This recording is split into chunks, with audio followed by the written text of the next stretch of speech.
आज के दिन को इंटरनेशनल डे ऑफ हैप्पीनेस और वर्ल्ड स्पैरो डे के रूप में भी मनाया जाता है। वहीं खबर है उड़ीसा समुदाय के लोग आज 20 मार्च को मनाएंगे पखाल दिवस। चलिए आगे बढ़ते हैं खबरों में। सबसे पहले ईरान इजराइल जंग से जुड़े कुछ बड़े अपडेट देख लेते हैं। देखिए, भारत के प्रधानमंत्री नरेंद्र मोदी ने पिछले 24 घंटे में 5 देशों के राष्ट्र अध्यक्षों से बातचीत की।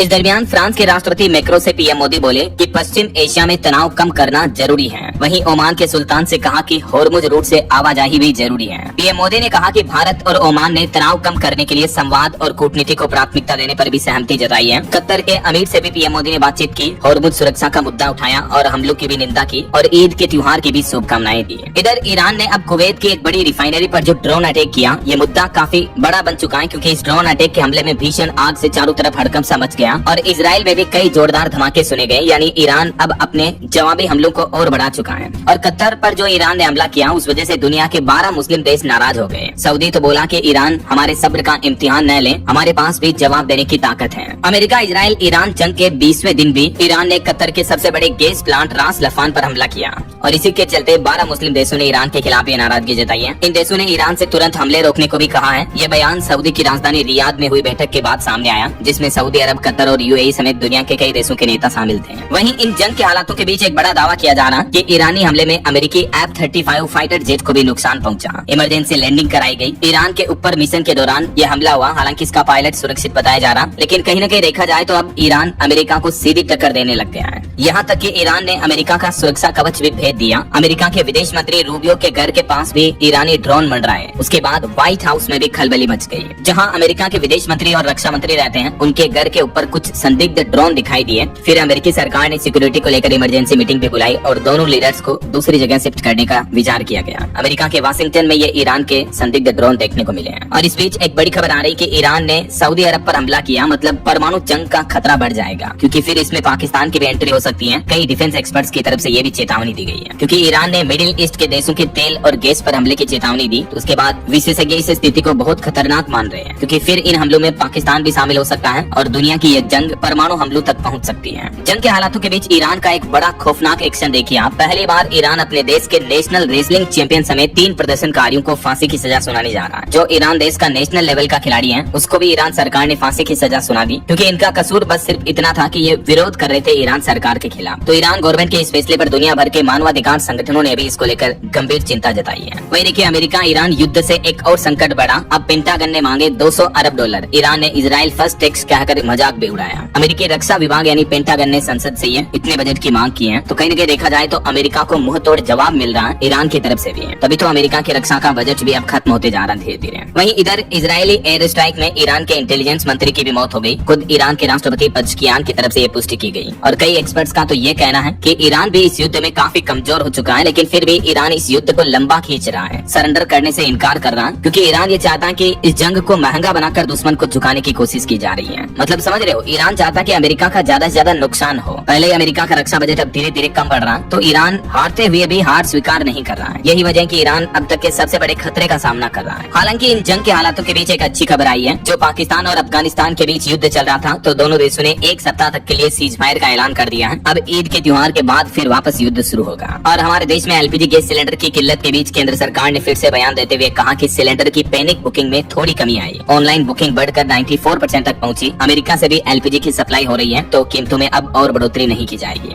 ये कहना है पेट्रोलियम और प्राकृतिक गैस मंत्रालय का। और ईरान अमेरिका का युद्ध और भी भयंकर हो सकता है क्योंकि अब अमेरिका के रक्षा मंत्री ने एक और चेतावनी दी और कहा कि ईरान लगातार कमजोर हो रहा है, आज सबसे बड़ा हमला होगा। अमेरिकी रक्षा मंत्री हेगसेथ ने ये धमकी दी है और अमेरिका ने ये भी कहा कि ईरान पर अब तक हमने 7000 से भी ज्यादा शक्तिशाली हमले किए हैं। तो ये तो कुछ जंग से जुड़ी खबरें रही और चलिए आगे बढ़ते हैं अपन खबरों में। देखिए, दुनिया भर में युद्ध के माहौल के बीच भारतीय शेयर बाजार में पिछले 22 महीनों की सबसे बड़ी गिरावट देखने को मिली। बीते दिन सेंसेक्स 2497 अंक गिरकर 74,207 पर पहुंच गया। निफ्टी भी 776 अंक टूटा। बैंकिंग और ऑटो शेयर्स में सबसे ज्यादा बिकवाली देखने को मिली और जंग के चलते क्रूड ऑयल भी काफी महंगा हो चुका है, लगभग दुगुना हो गया। $146 प्रति बैरल क्रूड ऑयल कच्चे तेल का भाव पहुंच चुका है। तो इस वजह से दुनिया भर के कई देशों में पेट्रोल डीजल और महंगा हो सकता है। और हमले से कतर का प्लांट भी बंद हो चुका है, तो यूरोप में गैस की कीमत 30% तक और बढ़ी है। भारतीय रुपये के लिए भी बुरी खबर देखने को मिली। पहली बार भारतीय मुद्रा में इतनी बड़ी गिरावट हुई। रुपया 93.37 प्रति डॉलर के रिकॉर्ड निचले स्तर पर पहुंच चुका है और जंग के हालातों के बावजूद सोना चांदी में भी भारी गिरावट देखने को मिली। देखिए आप बीते दिन चांदी 20,000 रूपए गिर कर 2,30,000 रूपए प्रति किलो पर पहुंच चुकी है। पिछले 5 दिन के अंदर अंदर चांदी के भाव में 38,000 रूपए की गिरावट देखने को मिली है और सोने की कीमत भी 7,000 रूपए घटकर 1,48,000 रूपए प्रति 10 ग्राम पर पहुंच चुकी है।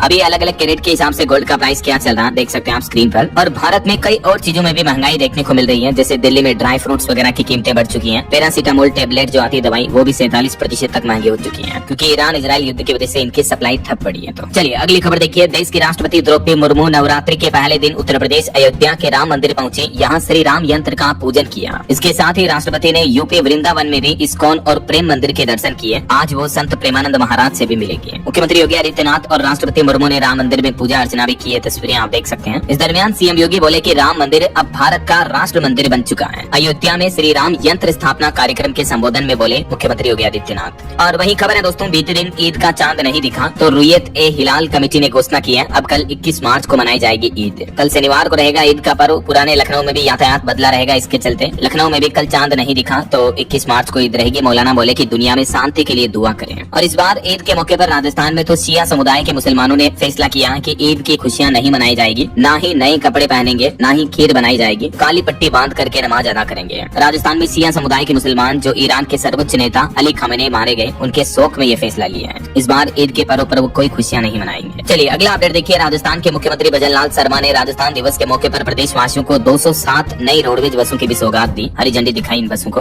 और खबर है ईपीएफओ ने खुशखबरी दी, अब कर्मचारियों के लिए पीएफ राशि ट्रांसफर करना आसान हुआ। किन लोगों को ये फायदा मिलेगा तो देखिए, कर्मचारी भविष्य निधि संगठन ईपीएफओ ने अंतर्राष्ट्रीय कर्मचारियों के विदेशी बैंक खाते में भविष्य निधि की राशि के हस्तांतरण यानी ट्रांसफर को आसान बनाने के लिए संबंधित दिशा निर्देश जारी किए हैं और ये नई गाइडलाइंस की डिटेल भी आप देख सकते हैं। और बड़ी खबर देखिए दोस्तों, उत्तर प्रदेश, दिल्ली, बिहार समेत कई राज्यों में 100 गाड़ियां चोरी करने वाले एक बड़े गैंग का सरगना बकरा मुठभेड़ के बाद साथियों के साथ गिरफ्तार हो चुका है। यूपी मेरठ पुलिस ने ये बड़ी कार्रवाई की है। वहीं खबर है उत्तर प्रदेश, नोएडा में बनेगा सबसे ऊंचा ताज होटल। टाटा के ताज का होगा ताज, इसको बनने में भी कई साल लगेंगे। IHCL कंपनी के साथ साझेदारी के अंतर्गत ये होटल बनाने के लिए 1,000 करोड़ रुपए का निवेश किया है। और डेलर की एक अच्छी रिपोर्ट सामने आ रही है कि साल 2035 तक बदल जाएगा भारतीय सेमीकंडक्टर क्षेत्र का स्वरूप। हमारा देश बनेगा $300 अरब का आत्मनिर्भर बाजार सेमीकंडक्टर के क्षेत्र में। और एक रिपोर्ट देखिए, तमिलनाडु राज्य बना देश का सबसे बड़ा कपड़ा निर्यातक। टेक्सटाइल एक्सपोर्ट के मामले में नंबर 1 आ चुका तमिलनाडु। पिछले 4 साल में 29% तक का बड़ा उछाल देखने को मिला। और एक रिपोर्ट सामने आ रही है कि भारत की ऊर्जा क्षमता भी इस साल जनवरी 2026 तक बढ़कर हुई 520.51 गीगावाट। वहीं देखिए, नोरा फतेही और संजय दत्त के अश्लील विवादित गाने के मामले पर अब महिला आयोग ने एक्शन लिया और कहा कि दोनों 24 मार्च तक न्यायालय में पेश हो, नहीं तो कानूनी कार्रवाई हो सकती है। NCW की तरफ से ये ट्वीट भी किया गया, देख सकते हैं आप। और खबर है अमेजोन के प्राइम वीडियो की 2026 के लिए भारतीय कंटेंट की घोषणा हुई। नई स्लेट में 55 नई फिल्में और सीरीज का ऐलान होगा। पंचायत 5 और फर्जी 2 की भी वापसी होगी OTT प्लेटफॉर्म प्राइम वीडियो पर। और भारत के पूर्व क्रिकेटर खिलाड़ी गौतम गंभीर अपने AI के गलत इस्तेमाल के खिलाफ दिल्ली हाईकोर्ट पहुंचे। डीप फेक वीडियो, फर्जी वीडियो पर रोक लगाने की मांग की है। वहीं सरकारी कर्मचारियों के लिए अच्छी खबर आ रही है, DA बढ़ चुका है, अब अकाउंट में आएंगे 38,000 रूपए तक। जी हाँ, मध्य प्रदेश के सरकारी कर्मचारियों के लिए एक खुशखबरी है। मुख्यमंत्री मोहन यादव ने राज्य के 12 लाख कर्मचारियों के DA यानी महंगाई भत्ते में 3% तक का इजाफा कर दिया है। तो जो पहले DA 55% था वो बढ़कर अब 58% हो चुका है। इससे कर्मचारियों की इनहैंड सैलरी भी ज्यादा आएगी। और देखिए, पंजाब के मुख्यमंत्री भगवंत मान ने दावा किया कि राजस्थान राज्य पर लगभग 1.5 लाख करोड़ रुपए पानी के बकाया है, उनका भुगतान नहीं करने पर हम पानी की आपूर्ति रोक देंगे। ये चेतावनी भी दी पंजाब के मुख्यमंत्री ने। और वहीं पंजाब से एक बड़ी खबर देखिए दोस्तों, जहां पंजाब सरकार नशा मुक्ति को लेकर दिनों दिन नए अभियान चला रही है। इस बीच पंजाब में खुद आम आदमी पार्टी का ही एक सरपंच हेरोइन के साथ गिरफ्तार हुआ। VIP नंबर की स्कॉर्पियो में नशे की खेप बरामद हुई है। देखिए मतलब यार, जो सरकार नशा मुक्ति के लिए इतने प्रयास कर रही है, उन्हीं के सरपंच, उन्हीं की पार्टी के नेता खुद नशा तस्करी कर रहे हैं। क्या कहोगे अब आप इस बारे में। और पंजाब से एक और बड़ी खबर देखिए, 500 किलो नकली पनीर का भी भंडाफोड़ हुआ। हरियाणा से आए 2 सप्लायर गिरफ्तार हुए। पंजाब पुलिस ने ये बड़ी कार्रवाई की है। और दुनिया में कौन सा देश सबसे ज्यादा खुश है, इस पर भी रिपोर्ट सामने आ रही है। देखिए, फिनलैंड देश लगातार 90 साल दुनिया का सबसे खुशहाल देश रहा है। हालांकि भारत की रैंकिंग काफी हैरान करने वाली है। वर्ल्ड हैप्पीनेस की रिपोर्ट में इजराइल देश भी दुनिया का 8वां सबसे खुशहाल देश रहा है, जहां अभी इतने युद्ध के हालात चले बावजूद उसके इजराइल के लोग काफी खुश हैं। और भारत के लिए तो हैरान की बात यह है कि भारत की रैंकिंग तो पाकिस्तान से भी कम है। संयुक्त राष्ट्र UN की तरफ से ये वर्ल्ड हैप्पीनेस रिपोर्ट जारी की और इसमें फिनलैंड फिर से दुनिया का सबसे खुशी हैप्पी वाला देश रहा। अफगानिस्तान देश दुनिया का सबसे कम खुशहाल देश रहा। और 147 देशों की इस लिस्ट में पाकिस्तान का नंबर 104वें स्थान पर है, जबकि भारत का नंबर 116वें स्थान पर है। भले ही भारत पाकिस्तान के मुकाबले ज्यादा सक्षम है GDP इकोनॉमी में, लेकिन ये रिपोर्ट्स बताती है कि भारत के लोग खुश कम रहते हैं। ऐसा ये देख सकते हैं आप दुनिया के टॉप 10 कंट्रीज हैप्पीनेस की लिस्ट में कौन कौन सी कंट्री टॉप पर है। चलिए अगला अपडेट आ रहा, हज यात्रा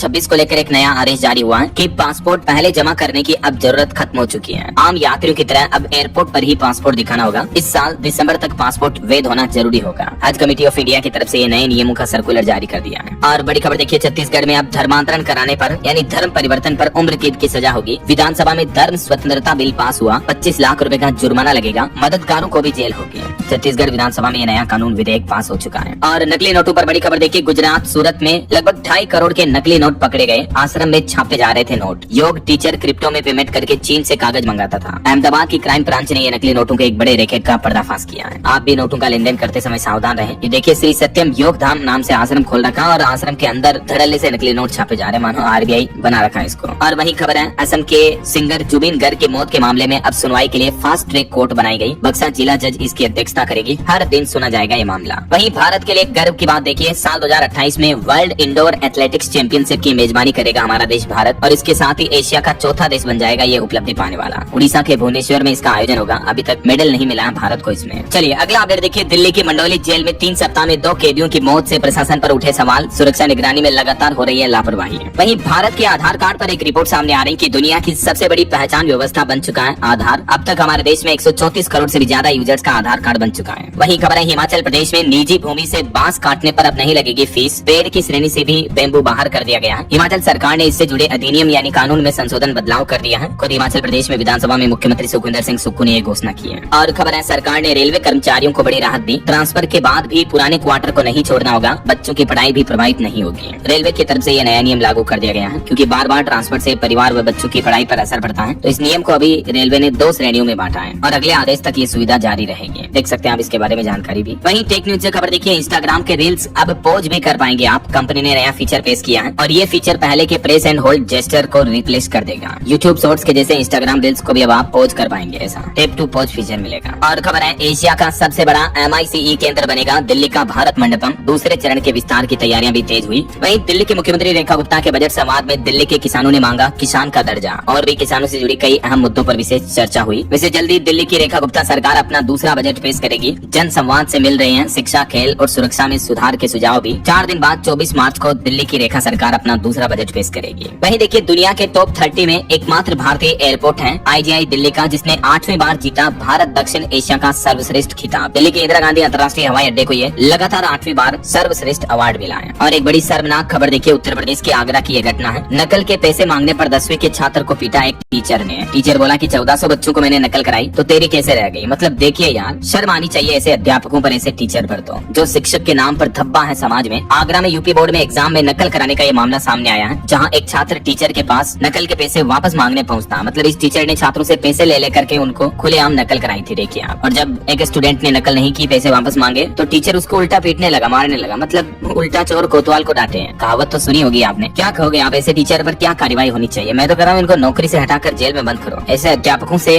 शिक्षा व्यवस्था कितनी घटिया होगी हमारे देश में, जरा सोचिए आप। चलिए अगली खबर देखिए दोस्तों, पॉलिटिशियन राजनेताओं की शर्मनाक घटिया हरकतें। अभी जो दिल्ली में अग्निकांड की घटना हुई थी, जिसमें 9 लोग मारे गए थे, तो उनकी शोक सभा रखी गई और उसमें आम आदमी पार्टी और बीजेपी के कार्यकर्ताओं में झड़प हो गई, लड़ने लगे। मतलब नेता लोगों की हरकतें देखिए यार, कितनी गंदी हरकत की। एक परिवार के इतने लोग मारे गए जिनकी शोक सभा में पहुंचे ये नेता और अपनी राजनीति की लड़ाई करने लग गए। धक्का मुक्की हुई, कुर्सियां फेंकी। केजरीवाल बोले कि भाजपा के लोगों ने पीड़ितों से मिलने रोका। इस घटना का ये वीडियो भी वायरल हो रहा है, देख सकते हैं आप। इन नेताओं की ऐसी हरकतें देखकर तो ऐसा लगता मानो ये शोक सभा में नहीं आए, बल्कि अपनी राजनीतिक रोटियां सेकने आए हैं यहाँ। क्या कहोगे अब आप इस बारे में? आपकी राय विचार कमेंट करके बताइएगा जरूर। और पॉलिटिक्स के कुछ और अपडेट देखिए दोस्तों, पश्चिम बंगाल में बीजेपी की दूसरी लिस्ट जारी हुई, जिसमें 111 नाम शामिल है। एक्ट्रेस रूपा गांगुली को भी टिकट दिया गया। असम में मुख्यमंत्री हेमंत बिश्व शर्मा 7वीं बार जालूकबारी से चुनाव लड़ेंगे। और वहीं पश्चिम बंगाल के आने वाले चुनाव को लेकर भी बीजेपी ने प्लान बनाया है। पीएम मोदी 14 तो अमित शाह 8 कार्यक्रम आयोजित करेंगे और लिस्ट में उत्तर प्रदेश के सीएम योगी का नाम भी शामिल है। इधर पश्चिम बंगाल की मुख्यमंत्री ममता बनर्जी ने चुनाव आयोग की कार्यवाही को भी अघोषित आपातकाल बताया। और एक चौंकाने वाली रिपोर्ट भी सामने आ रही कि राज्यसभा के 73 सांसदों पर क्रिमिनल केस दर्ज है, जिसमें भाजपा के सबसे ज्यादा 27 सांसद जिन पर आपराधिक मामले दर्ज है, केस चल रहे हैं। और दौलत के मामले में 31 MP जो है वो अरबपति हैं।